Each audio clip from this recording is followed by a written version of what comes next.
La fiancée de mon meilleur ami. Épisode 8. 2 semaines plus tard. Durant ces 2 semaines, Cynthia et moi échangions jour et nuit. Je lui ai fait des avances et elle n'a pas réfléchi avant d'accepter. Elle aussi voulait ça car elle s'avère qu'elle est tombée sur mon charme dès qu'elle m'a vu le premier jour.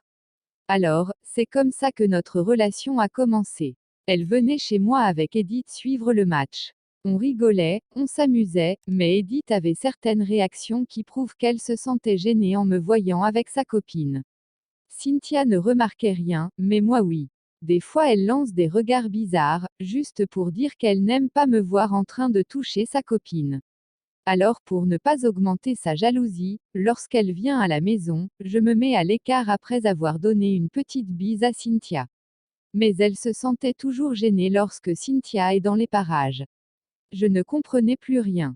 Alors c'est ainsi qu'un jour, lorsqu'elle était venue, on regardait un film à la télévision, et dans le film un jeune couple se met à faire l'amour.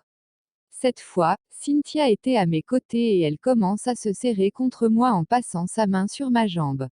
Je comprends déjà ce qu'elle voulait. Je jette un coup d'œil à Edith et je remarquais qu'elle nous guettait et n'était plus du tout en elle.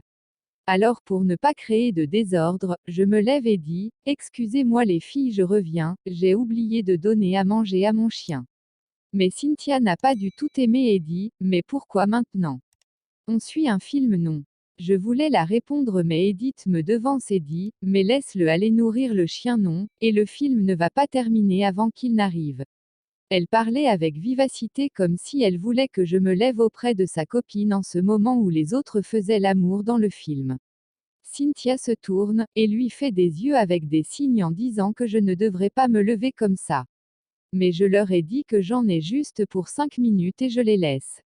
En partant, Edith me regardait en souriant, Cynthia ne remarquait rien car elle avait baissé la tête en croisant les bras en signe de ne pas aimer que je la laisse lorsqu'elle commençait à avoir envie. Je reviens effectivement après les 5 minutes et en ce temps, nos deux amoureux du film avaient déjà fini de faire l'amour. Je m'assois à côté de Cynthia et aussitôt elle se lève en disant qu'elle veut aller aux toilettes. Elle avait une mine d'un enfant à qui on a refusé de lui donner un chocolat. Alors, je me lève et la montre les toilettes et elle est partie. Lorsqu'elle est partie, Edith fait un petit bruit de la gorge juste pour que je regarde, ce que j'ai fait mais dès que je la regarde elle me lance un baiser de main. Je baisse la tête et souris et je prends la télécommande, je change la chaîne. Mais Edith me regarde et dit, mais pourquoi tu changes la chaîne? Le film n'est pas encore terminé non. C'est ennuyant et il faut que je suive un magazine à midi et il est presque que midi. Mais c'était un bon film, ou bien tu n'aimes pas regarder des films où on fait l'amour. Elle avait baissé sa voix. Je la regarde et je dis, je n'ai pas dit ça, il faut juste que je ne rate pas mon magazine. En ce moment Cynthia venait des toilettes. Je pensais qu'elle allait venir s'asseoir à mes côtés mais elle reste debout et dit, Edith il faut qu'on parte, je commence à avoir faim. Mais il y a de la nourriture dans la cuisine, vous pouvez vous servir. Non merci mais il faut que je rentre. Edith était encore assise et elle continue, toi tu ne veux pas rentrer ou tu veux rester. En tout cas moi je rentre. Elle n'a plus attendu que Edith se lève et se dirige vers la sortie. Edith me regarde et se lève et la suit. Je me lève aussi et dis, mais attendez que je vous raccompagne. Edith répond, non merci on connaît le chemin. Je les regarde partir et quand elle referme le portail, je parle bloqué et je reviens au salon. 5 minutes plus tard en regardant mon magazine, mon portable signale que j'ai un nouveau message WhatsApp.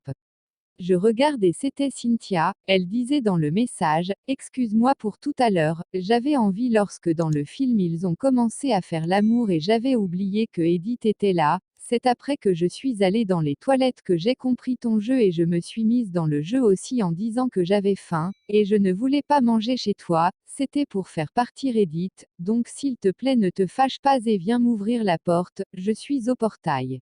Edith est déjà rentrée chez elle il y a 2 minutes. Lorsque j'ai fini de lire le message, je laisse un petit cri de joie et je cours vers le portail et j'ouvre et je la vois toute souriante.